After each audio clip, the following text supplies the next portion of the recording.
di association boo xam ne dafa ëmb ay nit ñoo xam ni fii ci école Ismaïla Diop bii lañu commencé seen lépp maanaam fi lañ dalee baax ñii nag ay année 66 67 école bi la ñu ngi ko daan woowee école régionale ñii nag ginnaaw loolu ñu commencé woon seen lépp fii loolu mooy sabab bi tax ñu boolewaat seen doole dellusiwaat ci école bi ni dañuy jàppale xale yi saytu leen ci wàllu wér-gi-yaram ñu daal di jël nag lu toll ci ñetti fani yàlla def ko fii ci école bi gisante waat saafonte waat waaye saytu wér-gi-yaramu xale yi ñaari fan yu njëkk yi consulté nañ xale yi xool seen wàllu wér-gi-yaram beneen fan bu mujj bi ñu amal nag cérémonie bi nga xam ni moo doon tëj liggéey bi lee ci kanamu jaraafu dëkk bi le maire de la commune de Khombole monsieur Magueye Boye ki nga xamante ni nag moom mooy président association bi di Gora Diop yëkkati na ay kàddu dellusiwaat ci li waral ñu def lii dajewaat tey waaye tamit santaat bu baax mbooloo mi nga xamante ni teew nañ ci jataay bi. Monsieur le maire de la commune de Khombole, monsieur le maire de la commune de Ndiéyène Sirakh, monsieur le maire de la commune de Ngoundiane, monsieur le maire de la commune de Thiénaba, monsieur le maire de la commune de Touba Toul, monsieur le représentant de l'IEF, monsieur le directeur de l'école 1, monsieur le commandant de la brigade de gendarmerie de Khombole, messieurs sunu imam yi di leen nuyu di nuyu monsieur le médecin chef sanitaire de Khombole ak le coordonnateur de la visite médicale di professeur Ibrahima Diagne ak médecins yi nga xam ne ñoom la àndal ci liggéey bi les délégués de quartier ak sunu waa promotion bi nga xam ne ñoo nekk fii ak waa population bi nga xam ne ñu ngi fi taxaw ñoom ñëpp ñu ngi leen di nuyu. jéem a tënk waxtaan wi rek ci olof di wax ne alhamdulilah sant yàlla ba nu dellu siwaatee fii mu nekk genre pèlerinage. lu tax ñu commencé ko fii dafa nekk foo xamante ni si fii lañ ko commencé woon dala fe baax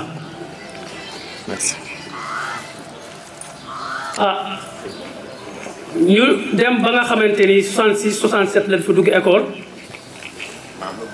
ñu commencé ci classe monsieur Niang monsieur Kenémé ñi ci des ñi ma tuddoon léegi ay ñu monsieur Sarr monsieur Lamine Fall ak ñeneen yeggale ko ñenn ñi bi ñu demee ba 72 yàlla def ñu tàggale ko ñoom ñu dem ñi ci des dem ba 73 ñu dem fekki leen ci diggante bi am na ñoo xam ni mën nu faa yegg ñu dem ba 74 am ñoo xam ni ndax jamono yi dafa am section normale dem fekki leen diggante booba ak léegi ñoo xamante ni si am na ñoo xamante ni si booba ak léegi gisante wul mu romb juróom fukki at waxtu jot ndax jenn ñi xëy na am na noo jot activité ci wàññeeku na ñu xalaat lu nu war a def ba mën di déggante muy xalaat bu njëkk waxtaan fexe ba jël ay contact dajal lañ ci groupe WhatsApp ñu commencé di waxtaan di sotti xel ba xalaat association taxaw ñu xalaat lu ñuy def ci objectif yi nga xam ni moo ñu tënk association bi ñu boole ci li nga xamante ni si développement lan dimbalante ak jàppalante ak jéem lu jëmale Khombole kanam ñu ni lu ñu war a def un professionnel bi nekk ci ñëw ñu xeex Ibrahima Diagne xalaat ni fi ñu commencé woon di tout tànk te ginnaaw je suis technicien nañ leen jéem fu ñu delloowaatee foofu ci suñuy tànk jéem a xool ni ñuy def ba xool wér gu réew mi ñoo ñu jàppale leen.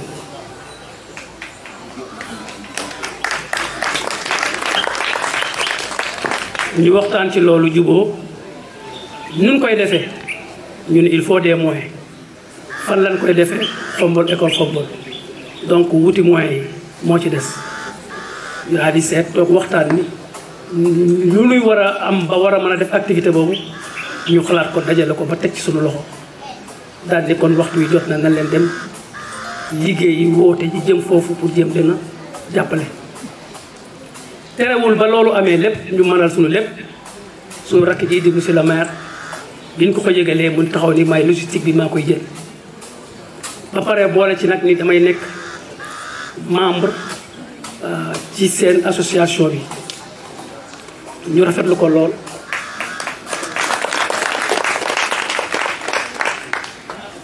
loolu moo sabab noonu la ñu demee ba mën a dajalawaat nit ñi loolu moom moo ñu dajalawaat ba nu mën a taxaw def lii li waral ñu def ko fii ci Xombol def ko ci école bi mooy fii lañu dale baax fii lañu dellu see fii lañu bëgg ñëpp xam nu te yaakaar naa fépp ñëpp nañu xam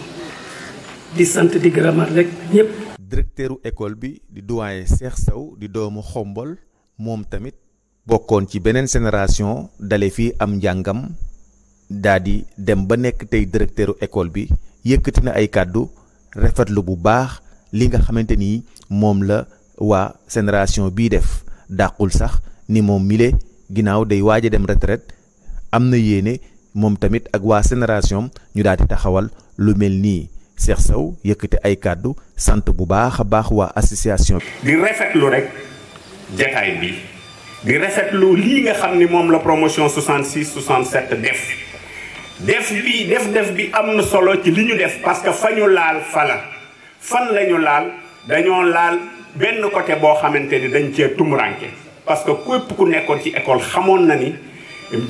état daana de temps en temps daana visiter xale yi di xool seen wér-gu-yaram fu mu toll mais nag xaj na problème mu jamono bi ak manque de moyens tax na loolu gëj na ba tax na fi mu nekk nii dañuy toog rek des fois di këtt ni jon gis ay cas yoo xamante ni bu fekkoon teeloon nañoo am ñoo xamante ni vraiment mënoon nañ koo gàttadu du ak ci cas yooyu donc bi ma docteur waxee ni ma kat ñun pour nos débuts lii la ñu gis comme activité ma ne ko choix bi vraiment un choix ne peut pas être plus judicieux benn choix mënta gën a baax bii looloo tax liggéey bi ñu def permettre nañu tey ñun ñi tëddoon di nelaw parce que domaine la boo xam te ne amuñu ci woon benn expertise yaakaaroon nañu rek suñuy élèves ñi ngi ak seen wér-gu-yaram ñi ngi dem ak a ñëw won nañ ñu ni ci suñu biir élèves yi am na ci ñoo xamante ni am na feebar yuy raam ci seen biir te buñ ci teelu te jóg ëllëg mën na nekk gàllankoor ci seen cursus scolaire kon ne serait-ce que pour lii je dirais bravo à la promotion 66 67 beneen bi mooy dafa am lu mu def ci ñeneen ñi dafa ñulug ñi ci des parce que bu leen fàtte ñii ñooy 42e promotion l'école a 107 ans ñi ñooy 42e promotion ana yeneen promotion yi mais depuis bi ñu annoncé seeni activité ba léegi appel bu ne bu dul appel jinne jot naa ko ñun man promotion tel laa bokk ñun nous sommes en train de nous organiser pour voir nan la ñuy ñëw pour jàppale école bi nag ak école beneen ñu ngi fi toog di leen xaar yéen tàll nañ leen seen loxo école actuelle mënul dem sans participation communauté boobu nag ci ñi ci gën a yaakaar bokk na ci ñi nga xam ni dañu fee jaar te yàlla def jaar bi ñu fi jaar tax may leen as tuut soo xam te ne tey ji mën nañ ko suturloo nañ ci comp tuuti rek delloo ko ci école yi soxna ko maa ngi remercier ñëpp ci teewaay di remercier nag plus particulièrement le professeur Diagne même s'il n'est pas le président de l'association mooy ki nga xam ne tey jii dafa gën a fës ci taxawaay depuis presque 1 mois ñu ngi doon jokkonte donc gis naa ci moom jàngat naa ci moom daal vraiment benn kii boo xam te ne man dina ma yee parce que man tamit sama promotion ngi ñëw parce que man maa ngi bokk ci promotion 69 70 lii ñuy def bu soobee suñu borom déwén ma dem retraite ànd ak sama promotion 69 70 on va faire la même chose que ñii li ñu def parce que ñoom aussi duñu gën a bëgg suñu dëkk di remercier nag le personnel soignant l'équipe bi accompagné le directeur le professeur weekend bii mënoon ngeen a toog seen kër ngeen noppalu mais nag da ngeen a ñëw passé ñun depuis mercredi soir xaw ma jeudi yéen a ngi fi ànd ak ñun jàppale ñu ngi leen di wax jaajëf di leen ñaanal seen carrière bi nga xam ne moom ngeen di entamé lépp lu ngeen di séntu rek yàlla leen ci yàlla defal lu gën a kawe di njort donc foofu laa koy yemale di bañ a guddal wasalaamaaleykum wa rahmatullah. ki nga xam ni nag mooy médecin chef bi daanaka liggéey bi yëpp moom lañ ko doon defal yëkkati na ay kàddu kontaan bu baax a baax ci liggéey bi le xamal leen ni sax li ngeen def lépp ñun ngeen ko doon defal moo tax dama am mbégte ngir fekkee li nga xamante ni mooy cérémonie bii nga xamante ni mooy tëj liggéey. ñëw fii te li gën a tax ma kontaan mooy activité bi dafa concerne ñoo xam ni ministère de la santé et de l'action sociale dafa leen fonk muy xale yi. moo tax am na ay programme yu bëri yoo xam ni def nañ ko uniquement pour cette couche bokk na ci programme yi CMI mooy xale yi amagul juróomi at à chaque fois bu ñu demee hôpital bu ñu demee dispensaire dañ leen war a defal dina jël en charge gratuitement. xëy na préciser rek ni hôpital dafa bëri am na lu ñuy wax pyramide sanitaire am na par exemple case de santé poste de santé ak centre de santé hôpital régional nag boo fay dem il faut nga jaar ci sa poste wala ci sa centre de santé ñu defal la référence comme ça ñu mën la jël en charge gratuitement. ñu bëri dañu naan non c'est pas gratuit ci poste yi la bu ñu demee hôpital dañu bañ mais souvent xëy na communication mooy des mais dafa am noo war a demee hôpital bu fekkee da ngaa jóg rek dem gis spécialiste laa da ngay fay mais bu fekkee ngaa jaar poste de santé wala centre de santé ñu xool la gis ne ah kii kat il faut spécialiste gis ko dafa am genre référence yu ñu def kooku bu ko remplir yóbbu ko mën nañu ko jël en charge sans problème. am na aussi supplémentation vitamine A dafay def genre ferñeent boo xam ni dafay nekk xale bi mag day tax xale bi mag correctement ay feebar yu bëri du ko am loolu aussi dañ koy def juróom-benn weer yu nekk xale bi dem ñu defal comme ni ñu defee vaccination. am na aussi déparasitage mooy garabu saan yu ñu jox xale yi pour ñu te bu ñu gisee ren constatation yu bëri problème yi biir yu metti la te en général saan moo koy def. donc pour éviter loolu dañuy def xale yi à chaque 6 mois bu muy am juróomi at bu mu présenté wu ci hôpital ñu xool ko defal ko déparasitage jox ko garabu saan et dañuy def ay des fois sax ñu gis ni district bi performance bi mu atteindre bëriwul ñu def ay campagne dem ci kër yi di def supplémentation. am na aussi PRN programme de renforcement nutritionnel nga xam ni au niveau du département de Thiès mu ngi def liggéey bu am solo nga xam ne dafay liggéey ak district yi des fois dañuy dem ci postes yi am ay relais yi dem di supplémenter di dépister ba xam ne xale bi dafa xiiboon wala xiiboonul bu xiiboonee aussi bu fekkee mën nañu ko jël en charge ñu jël ko en charge correctement sinon ñu référé ko ci centre de santé wala ci poste bi def li ci war. loolu yëpp pour woon ni ministère de la santé dafa fonk xale yi ak aussi jigéen ji wérul yi ndax gis ngeen actuellement césarienne dafa gratuit partout au Sénégal te loolu lay woon ni rek ni ministère de la santé dafa considérer santé ndaw yi comme priorité. moo tax activité bi man personnellement ma ne kenn du ma représenté ci cérémonie de clôture malheureusement bi muy door fekkuma fi fekkoon ñu am atelier Dakar mais def naa tout pour tey ma taxaw wane ni activité bi dama ko def activité district. heureusement kii jox na ma statistique loolu aussi dañ koy def ci suñuy statistique dañ koy def ci suñuy données et loolu je pense moo mën a tax santé avancée il faut ñëpp jàpp ci. normalement warul am différence entre éducation ak santé parce que cible bi gën a am importance ci ñun mu ngi ci école yi tey bu ñuy def ay vaccination yu bëri dañuy ñëw gisee ak directeurs yi là aussi may profité pour remercier directeur Xombol yi di may wax Xombol nag district parce que comme district bi 5 communes la aussi bien commune de Xombol ak yeneen 4 communes dir si collaboration yu baax la ñuy def ci ñun moo tax boo xoolee ren sur 79 districts il n'y a que 8 qui ont atteint l'objectif de couverture en HPV1 et Xombol en fait partie et non seulement Xombol en fait partie mais Xombol occupe un très bon rang loolu bu amee yàlla ak ñoom la collaboration bu rafet bi ak appui bi ñu def moo tax ñu am performance yi actuellement pratiquement bu ñu wax en matière de performance surtout vaccination amuñu un problème de performance dans tous les domaines alhamdulilah on touche du bois te loolu c'est grâce à la collaboration de la santé parce qu'en réalité les acteurs de santé toog seen bureau di consulter mais am na appui de la population am na appui des acteurs communautaires moo tax performance yi ñu am tey ñu am ko. kenn ci génération bi nag nekk koo xam ni ku Sénégal ràññee la ci wàllu taxawaayam wàllu liggéeyam ci wàllu santé moom nag muy doomu dëkk bi bokk ci li nga xamante ni moom moo di génération bi lee moom nag moo jiite woon liggéey bi ndax nag dafa màcc jëm ci wàllu wér-gu-yaram ànd nag ak ñi nga xamante ni ñooy docteur yi fi ñëw jiite liggéey bi muy professeur Diagne yëkkati na ay kàddu daal di ñuy leeral liggéey bi lan lañ ci gis ak lan moo ci sooxe ak xale yi naka lañ leen fas yéene taxawee ngir jàppale leen seen wàllu wér-gu-yaram. bi ñu defee liggéey bi ñu doon def nga xam ni liñ ci jublu moo di loo xam ne ni école yëpp waroon nañ koy def mooy xale yi bu ñuy dugg si ci école bi war nañoo saytu seen wér-gu-yaram xam nan lañ fi duggee bu fekkee ne am nañu feebar yoo xam ne ni yu ñu war a faj la ñu faj ko bu fekkee ne lu ñu mënul faj la waaye mën nañ leen a gunge ba tax seen jàng ñu mën a jàng mucc ayib ñu def ko waaye day tax ñu xam seen wér-gu-yaram day tax ñu mën leen a gunge ba tax ñu am résultat yi gën ndax bu am na xale yu bari yuy abandonné école ndax problème mu maladie ndax dañ ko xamul te toppatoowuñ ko ndax xëy na parents yi xamuñ ko wala jotewuñ ko. donc loolu école yëpp dañ ko war a def waaye état Sénégal amul doole ji toll noonu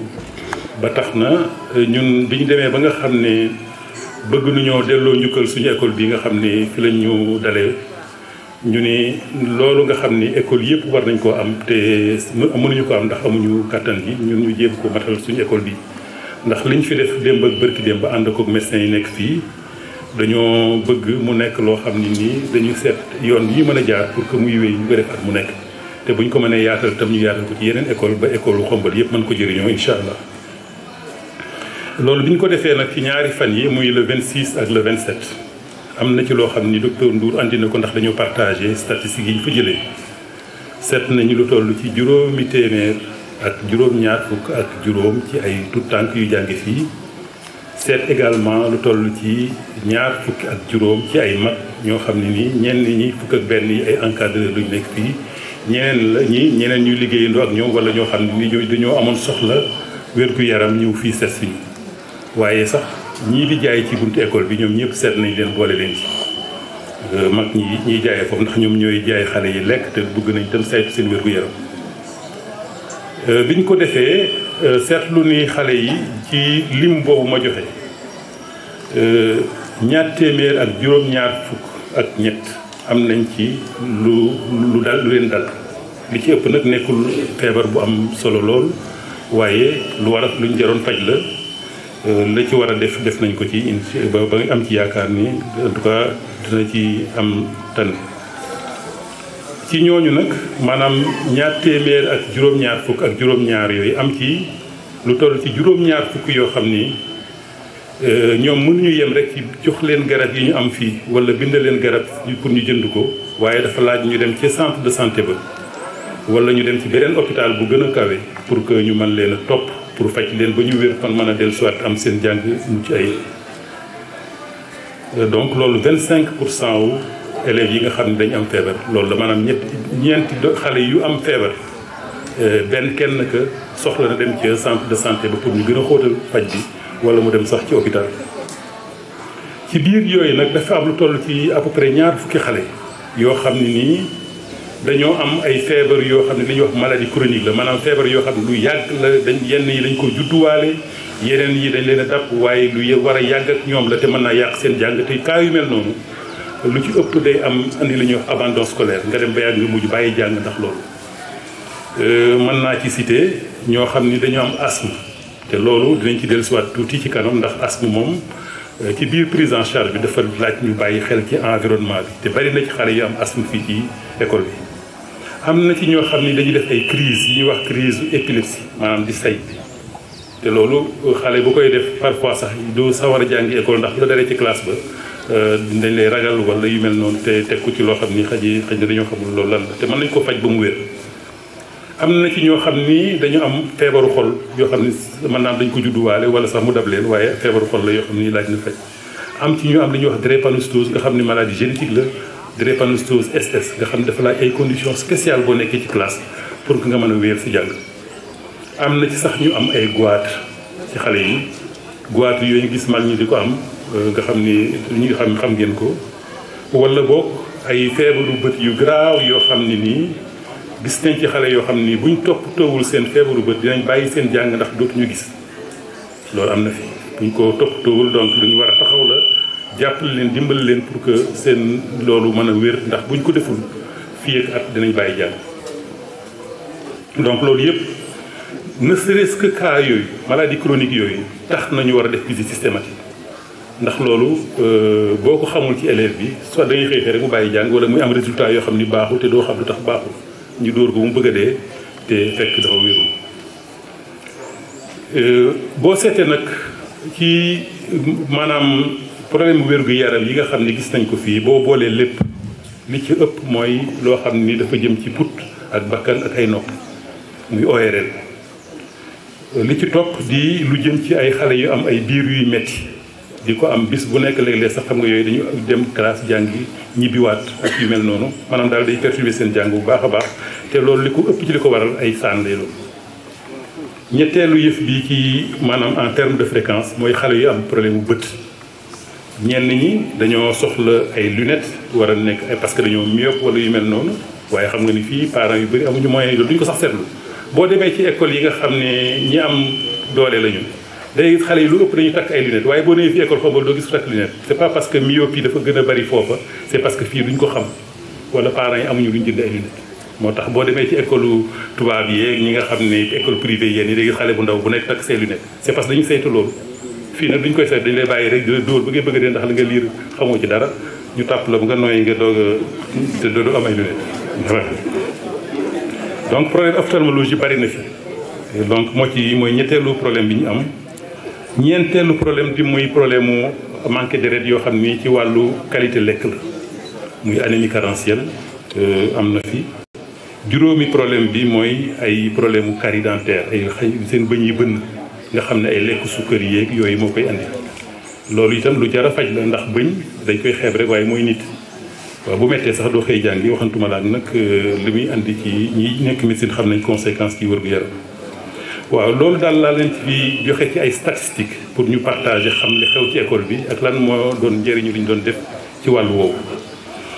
li ëpp ci nag li ñu seetlu ci li nga xam ne moo mën a favoriser maanaam yombal façon yi feebar yi ci gën a bari mooy environnement bi ndax gis même bu fekkee ni problème put la wala nopp wala ay bët wala bakkan li ci ëpp allergie la. li ci ëpp allergie moom sa yaram moo bindoo noonu maanaam dafay sensible trop ci poussière wala leneen waaye boo tasewul ak poussière ba doo du yëngu donc bu fekkee ni fii problème yooyu dafa am ci xale yi ñenn ñi di dem bay def crise d'asthme mën na ko nekk ci biir classe bi dañuy war a saytu environnement bi seet ndax classe yi dinañ am ku leen koy toppatool ba du poussière ba du fa bari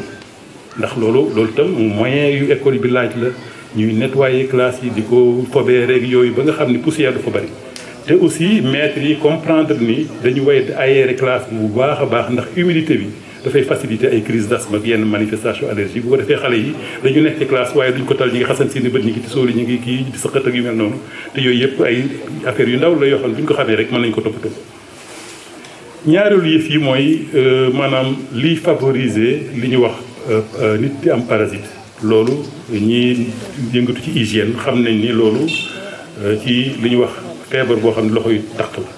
maladie des mains sales bi nag mën naa nekk ci éducation ci xale yi ci kër ga waaye aussi bu ñëwee ba ci école bi war nañu fexe ba du école du ko favoriser maanaam ñu accéder ci ndox mu set eau potable ndax xale yi xam ne ni nekku la comme xale yi école privée yi nga xam ne bu ñu xëyee yor seen gourde fii ay doomi bàyyi doolo la ñu en quelque ñu ci ëpp donc am seen robinet yii di dox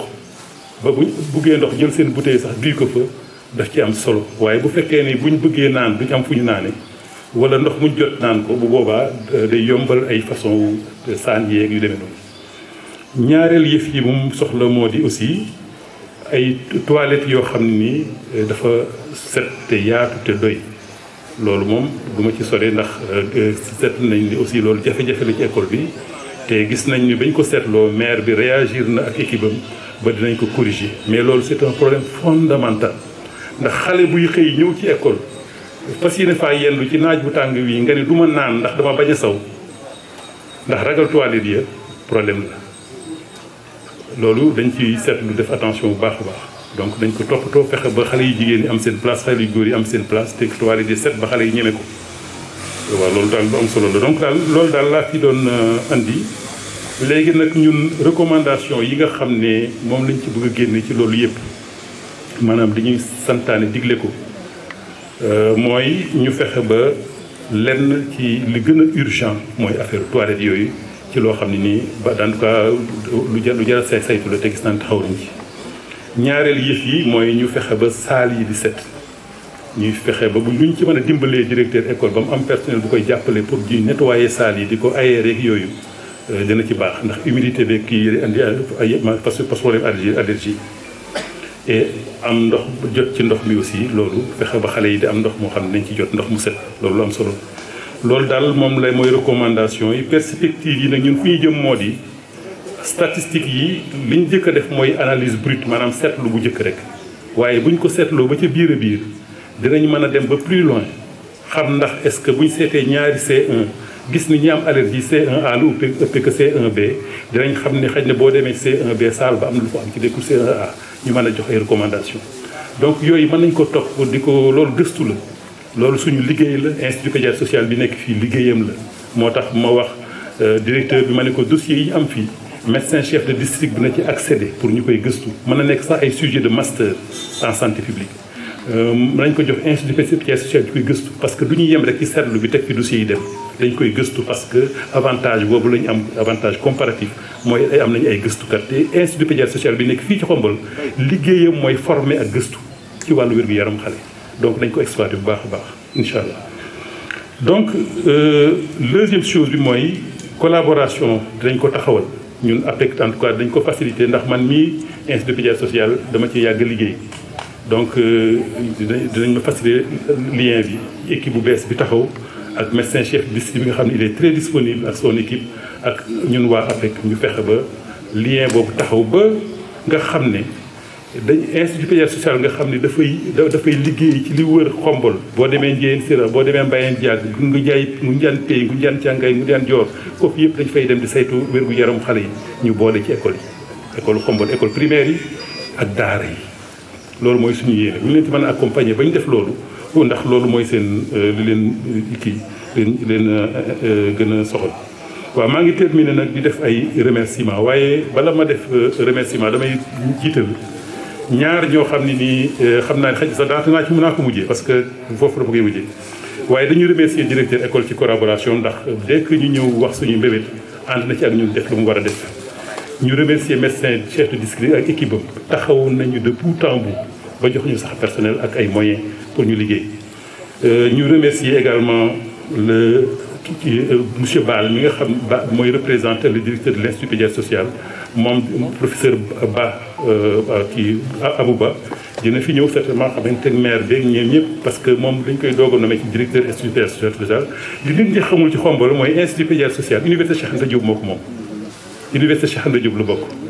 waaw ñun Xombol ñun rek ñoo ko am nag ci Sénégal yëpp waaw. moom nag yëkkati na ay kàddu sant bu baax xale yi nga xamante ni ay médecin lañ donc jàppale ci liggéey bi te def fi diiru ñetti fan. waaw léegi nag ma bëgg sant aussi sama jarbaat yi ak sama rakk yi nga xam ne ñoom laa àndal pour def liggéey bi alors ñenn ñi ay pédiatre lañu samay élèves lañu laa ko mën a tuddee parce que ji bokk naa ci njàngal ci leen jàngal ma bëgg leen citer seen tour rek pour ngeen dégg ko au moins une fois kenn kii mi ngi tudd Laetitia Takpam moom doomu Cameroun la ma gën a la Laetitia nee na léegi dafay fas yéene dëkk Xombol sax léegi Laetitia waaw moom doomu Cameroun la ñëw fii Dakar di def jàng wàllu pédiatrie bi ñu waxee yëf yi mu sawar ñu ànd ci Ndey Astou Diop ma gën a lee moom itam Safietou Dieye moo ngi ci waaw ma gën a lee Safietou Sadio Konaté ana Sadio fu mu nekk waa demul dafa si ñoom dañu am programme bu nekk Mbour ñu war fa dem moo xam naa dafa rocceeku dem ndax programme bi 11h la waroon commencé. Mbacke Faye waaw moom moo ci gën a nekk xale ñi ànd fii Lam Seydou moom dafa génn moom tam dafa dem moom ak Sadio dañuy dem Mbour moom doomu Tchad la dafa ñëw jàng si fii à Dakar pédiatrie donc mu loolu moo ko ci Abdoulaye Amara moom dem na démb moom waa Guinée la moom itam mi ngi woon ak ñun démb Ibrahima Diop waaw Ibrahima moom itam mi ngi hôpital Albert Royer Abdoul Aziz Faye moom. kii nag kenn la koo xamante ni bokk na ci docteur yi ñëwoon di saytu wér-gu-yaramu xale yi waaye tamit ki nga xamante ni moo di professeur Diagne moom mi nga xamante ni bokk na ci génération bi moom kat moo ko doon jàngal maanaam élève am la mu am ci contentement bu baax a baax yëkkati ay kàddu sax dis ñaaxaat xale yi ngir ñu mën a roy ci moom bu baax a baax. donc samay kàddu ce sera surtout pour remercier association bi ñi nga xamante ni ñooñu associé si initiative bi nii donc initiative la boo xam ne initiative bu rafet la parce que dellu fi nga jógee ci say origine ci si say source fi nga xamante ni si communauté bi nga bokk di leen ndimbali je pense que initiative gënul rafet loolu damay jàpp ne tey xale yi Xombol les enfants de Xombol ak surtout xale yi nga xamante ni ñu ngi jàngee ci école bii nii dañu am chance bi ñu am mooy en dehors de activités yi nga xamante ni association bi mën na ko organiser pour ñoom comme consultation yi ñu def beneen chance bi mooy dañ leen di permettre ñu am lu ñuy wax exemple parce que xale muy jàng ak mënti am ci àdduna dafa laaj exemple donc dañuy soxla exemple da nga leen di jox tamit li ñuy wax espoir c'est-à-dire xale bi da nga koy jox espoir parce que xale bi bu xëyee gis école ay anciens yi nga xamante ni ñu ngi jógee ci école bi muy jàngee ci conditions yi mu nekk ñi nga xamante ni jàng nañ ci conditions yoo xam ne moo gën a métti sax yi nga nekkoon ñooñu dem ba réussir ba dellu ci école bi di dimbali école bi loolu day nekk source de fierté pour xale bi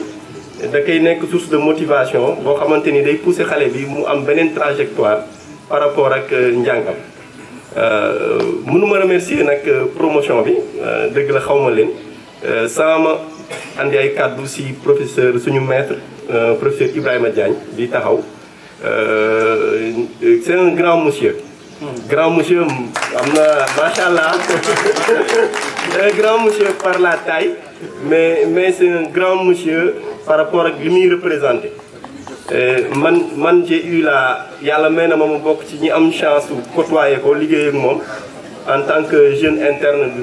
bi may def sama stage rural à l'hôpital régional de Saint-Louis jàpp naa ne stage boobu bokk na ci stage bi nga xamante ni moo ma gën a marqué ci sama suite carrière parce que daf ma jàngal qualité yu bari maanaam simplicité humilité générosité day joxe boppam bëgg xale yi bëgg communauté am et dafa am benn aspect bu nekk ci moom mooy chaque fois dafa am benn don boo xam ne lépp lu nekk autour de lui dafa am benn capacité motiver kii ko bonifier ko dafa am capacité rafetal lépp lu nekk autour de moom et c'est am na ay connaissances scientifiques macha allah am na ay titres ay mérites yoo xam ne tudduñu ko fii yoo xamante ni adduna bi yëpp xam nañ professeur Ibrahima Diagne tey adduna yëpp ko xam mais malgré ça nit la koo xamante ne dafa tuutal boppam nit ku simple la nit ku accessible la donc loolu vraiment c'est des caractéristiques yoo xamante ni jàng nañ ko ci moom te loolu duñ mës a doy ci di ko remercier ndax loolu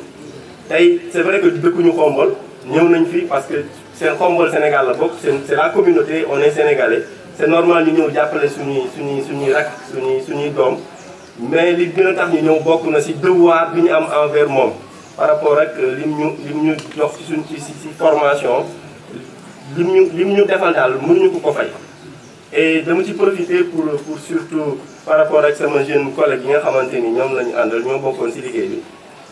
ñoom tamit def nañu ay sacrifices par rapport ak responsabilité yi ñu am ci hôpital yi ñuy nekk ak temps bi ñu fi def mais ñoom tamit dañ ko def de façon spontanée pour seeni rak mais également dañ ko def par devoir envers seen maître muy professeur Ibrahima Diagne di taxaw fii te li ma leen di wax rek mooy dama leen exhorter ngeen jël exemple ci moom parce que c'est professeur agrégé la professeur titulaire la mais je pense que exemple la royukaay la par rapport ak seen carrière professionnelle par rapport ak seen carrière médicale par rapport ak seen carrière universitaire waaw donc damay remercier aussi waa IPS fi nga xam ne fa lañ daloon ñoom docteur Baal ak monsieur Ba madame Ba aussi fàttewuñu ko moom mi nekkoon ci waañ bi donc vraiment accueil bi c'était chaleureux. On a passé de bons moments ñu ngi remercier waa école bi ñi nga xamante ne. est-ce que aussi ñi leen andil mango yi fàttewu leen. waaw ñi leen andil mango yi fàttewuñu ko. mango sewe. mango sewe yi. voilà. merci. waaw dig nañ ñu tamit bëy bu war a jóge Touba Toul bu ñëwoon monsieur. merci. président parent d'élèves yi ci jamono jii ñu nekk moom itam ginnaaw bi mu wonee ay mbégteem. ci liggéey bu am solo bii yëkkati na nag ay doléances maanaam ay kàddu yoo xam ni jox na ko autorité yi ngir ñu jàppale leen bokk na ci lu mel ni bibliothèque boo xam ni dañ ciy dugal archive yi nga xamante ni kat ñu ngi nekk ci école bii nga xam ni moo gën a mag ci école yi nekk ci Xombol yëkkati na ay kàddu nag joytu ko jëmale ko autorité yi. rahmaani rahim mbokk yi maa ngi leen di nuyu yéen ñëpp seen tur seen sant jaarale jëkk ci imam yi nuyu monsieur le maire le magistrat de la ville de Xombol di nuyu le représentant du CODEC di nuyu le représentant de l'IEF di nuyu conseillers municipaux yi fi ñëw lépp di nuyu directeur d'école Ismaïla Diop maa ngi nuyu it invité ñu ngi lancé nag un appel di ko lancé ci autorité administrative bi di ko lancé ci personne de bonne volonté yi ak promotion yi jaar fii ni Xombol ci école bi te defaguñ fi dara comme promotion APEC ñu ngi leen di lancé appel pour ñu soutenir école bi du école lu démb école barki démb la yàgg na trop depuis 1915 lañ ko fi defar yàgg na trop am na lu bari lu mu fi laaj war nañ koo defar ci école bi donc ñu ci lancé appel képp kuñ ci mën a jàppale ñun parents d'élèves bi ndaxte kat bëgg nañ ko waane suñu loxo jotul suñu gannaaw ñu ngi soxla ay toilettes ndax benn toilette bi rek doyul école bi 15 classes la def donc toilette yi rek doyul bu ñu amoon bi yeneen toilette it ñu jël ñu ngi demandé centre de formation boo xam ne nii dañ koy def fii ñu ngi laajte ñu ngi ñaan ndimbal fu ñu mën a def archive yi nekk ci école bi ndax ñu ngi nekk ci magasin bi amuñu feneen fu ñu mën a def képp kuy ñëw di war a saytu ci lu jóge ci Xombol mbaa képp koo xam ne ni nekkoon na fi Xombol jóge fi bu ñëwee ñu mën koo dugal foofu mu mën a def saytu li muy saytu ñu ngi leen koy ñaan yàlla mën na ko yàlla def ñu ngi leen di ñaan it benn informatique centre informatique bu nekk ngeen defal ko fii ndax sunu xale yi mën ci jàng informatique ñu ngi leen koy ñaan monsieur le maire ñu ngi lay sant di la gërëm di la ñaanal liggéey bii nga yor commune bii nga xam ne moom nga yore yàlla jox la ko yàlla na ko yàlla def yenn bu woyof ci yow yàlla na la yàlla defal barke ci affaire bi yàlla defal la ci lu ëpp sa njort xam nañ ko nag ndaxte am nañ ci yaakaar avant ngay nekk maire ngay door a ngay yàgg a contribuer ci Xombol surtout ci seeni Xombol donc duñu mën du di la gërëm di la sant maa ngi gërëm nag monsieur le directeur de l'école Cheikh Sow ñu naan ko doyen jërëjëf sant nañ la gërëm nañ la di gërëmal sa équipe pédagogique bi nga xam ne moom nga fi nekkal ndaxte Olof Njaay dafa ne tegale ndab bu jóbee ba ca suuf moo jub gàcce ngàllama directeur ndaxte kat directeur équipe pédagogique bi nga xam ne moom nga jiital déggal nañ la topp nañ la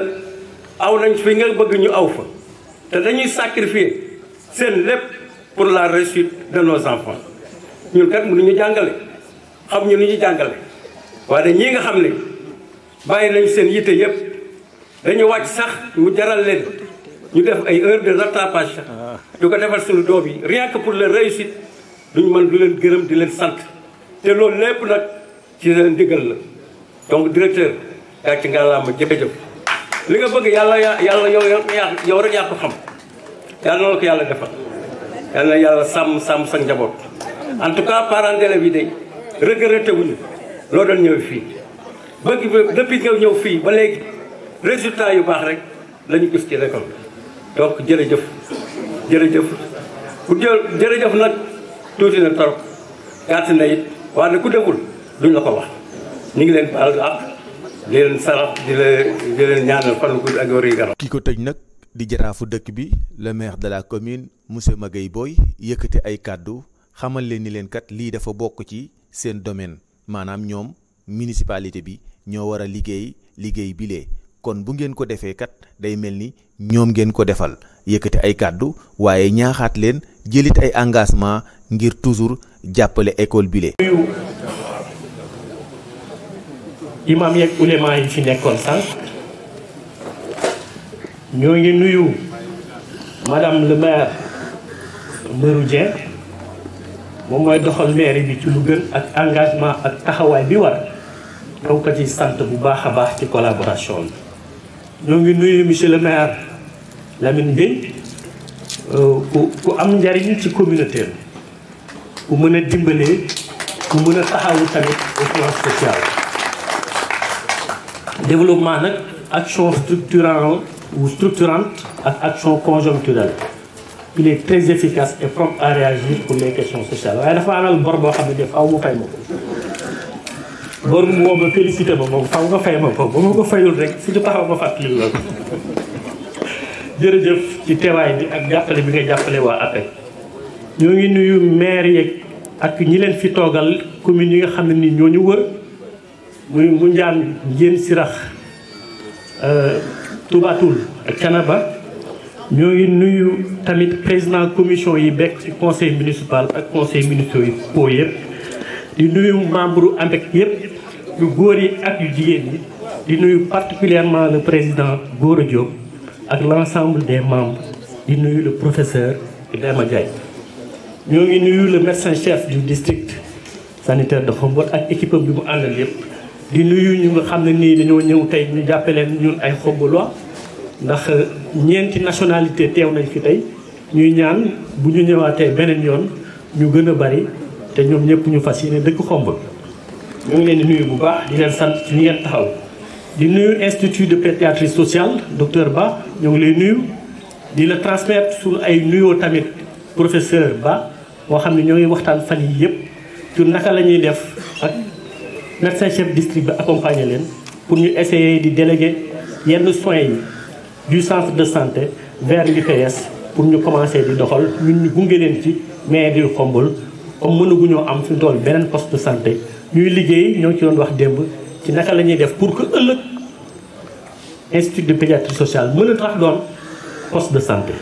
ñoo ngi ci liggéey yónnee na ma convention bi ñu ngi ciy xalaat fan yii yëpp. ñoo ngi nuyu délégué de quartier yi di nuyu le directeur de l'école doyen Sow di la ziar ak l'ensemble du personnel enseignant bi nga fi nekkal di nuyu la presse di nuyu le sergent Ndeye Fatou Thiam ak les parents d'élèves ak képp ñu fi teew ñoo ngi leen di sant di leen gërëm. fii laa dalee baax fii laa tàmbalee jàng ci école bi nga xam ne nii fi ngeen koy organiser fii sama classe yëpp fii laa ko defee ñi ma fi jàngal ak ñi ma fi jàngal loolu ñëpp ñenn ñi nekkatuñu fi bokk na ci sa jarbaat Ami Diagne ndax ni nga ko doon inspiré noonu tamit nga doon defee ci ñun loo xam ne nii xëy na yëgoo ko woon sax ndax Ami daf la doon tudd à chaque fois comme noonu mu la doon tuddee nga doonoon référence ci moom ba ñun ko doon woowee la mathématicienne noonu nga doone woon tamit référence ci ñun bien nga xamuloo ñu bu baaxam. ñoo ngi nuyu ñëpp di leen xamal ni mairie bu Khombole pare na pour gunge pour ànd ak bépp initiative boo xam ne nii naam waru leen sax ndax lépp ñun la war waaye li la war bu la wàccul lépp ñeneen ñoo la ci mën a jàppale pour gunge la. lii ngeen def nii wane neen ni yéen pare ngeen pour jàpp ci développement Khombole ñu nit pare nañ pour képp koo xam ne ni dangaa war a jàpp ci développement Khombole ñu ñëw ànd ak yow liggéey. yokkute ñaari tànk la tànk bi war ak tànk bi warul tànk bi nga xam ne nii moo warul mooy li ngeen di def la ngeen di ko def keneen di ko def te kenn warloowul ak ñun ñi nga xam ne ni moom la war ñoo mën di ànd di déggoo di jéggu ñaari tànk yooyu pour mën a àgg fi ñu jëm ndax benn bi mënul àgg bu dee sax mën na àgg waaye dina yéex bu yéexee tamit dina metti loolu boo lemee sa benn tànk bi bëgg a avancer kon nañu ànd en parfaite intelligence initiative citoyenne li ngeen di def ak li ñuy def ñu boole ko pour Khombole daal di jëm ca kanam ndax man dama bokk ci ñi gëm ni yokkute lu jàmmaarloo moo koy indi yokkute ànd concertation moo koy indi yàlla nañu yàlla musal ci bépp jàmmaarloo boo xam ne nii dafay judd tey ci réew mi di juddoo feneen ndax kàddu yi ñuy dégg fan yi jëmale ko ci réew mi de manière générale jàmmaarloo xeexante bi waxante lu ñaaw ci réseaux sociaux yi jëmalewul dëkk kanam jëmalewul réew kanam yàlla nañ ci yàlla musal suñu dëkk bi ba mu ci musalee Sénégal ba pare. ñoo ngi leen di waxi tamit ñun jàngal jàngale dafa doon bunt bi nga xam ne ni moom lañ gëm ni mooy yokk askan. borom xam-xam ba dafa wax ni boo bëggee yàq société yàqal njàng ma boo ko bëggee defaral njàng ma suñu yéene mooy bu ñu demee ci fii fukki at lu gën a bëri foyer Khombole bu ci nekk foyer mooy diggante góor ak jigéen ànd sëy amul njaboot mu am fii fukki at benn cadre boo xam ne dina taxawu njaboot yëpp moo tax éducation dafa doon li nga xam ne ni effort yi ñuy def lu bëri foofu lañ koy def ndax ñoom sax bés buy porter ses fruits buy màgg bay jaay dootuñu fekk ci champ politique bi yàlla ñu fekk ñuy dund nag retraité nekk fii Khombole mais naam du ñu fekk ci champ politique bi mais dañoo gëm ni loolu mooy asseoir un développement à la base qui est la base de tout développement durable. ñoo ngi sant bu baax i tamit parents d'élèves yi fi taxaw yëpp di ñaan beneen yoon bu ngeen defee édition bi ñu fexe ba xale yi ñëw toog déglu leen ngeen wax ndax ci noonu leen ngeen mën a kañe ba ëllëg ñu mën a doon li ngeen doon gannaaw ba ngeen leen accompagner ci lii tamit. ñoo ngi sant bu baax i tamit médecin chef district bi ak travail bi mu fi def yëpp dinañu fas yéene lancé léegi ñu woowee écolier écolo fexe ba jëmbat garab xale yi ñu jëmbat ko ci seen bopp ci seen xel ñu ko jëmbatee ci bopp xale yi seen xel rek ñoom ñooy jëmbat xala garab gi toppatoo ko ba challenge yi ñuy def ba nit ki taxaw ci ginnaawu mbalit tonne ko ba mu set taxawaat fa photo wu xale bi mën a taxaw ci garab di nattante garab bi di ko arrosé buy màgg ba taxaw ba ëllëg mu xam ni garab bi moom moo ko fi defoon ba mu meññi di jur baa mu am ker xel moomu la ñu bëgg a jëmbat ci kanam xelu xale yi moo tax tey la ñuy lancé tey le projet écolier ànd ci ak sergent Ndeye Fatou Thiam ak président commission environnement yu jëmbat fi benn garab jëm ci jëmbat junni garab ci Khombole jëm sax ba ci li ñuy woowee ni la ceinture verte de Khombole lëkkale dëkk yi nga xam ne nii moo ñu wër ñëpp ci ay garab yu leen wër loolu ci suñu yéene la. ñoo ngi leen di sant docteur bu baax di sant médecin yi delluwaat yan xamal ne Khombole seen dëkk la saa yu leen fi bëggee ñëw leen ubbee nañu bunt yi incha allah dinañ leen jébal bés buñ ci tollee caabi yi dëkk bi bu ngeen fi ñëwee du ngeen am kenn ku ngeen laaj ngeen mën a ubbil seen bopp dugg asalaamaaleykum wa rahmatulahi taala wa barakatu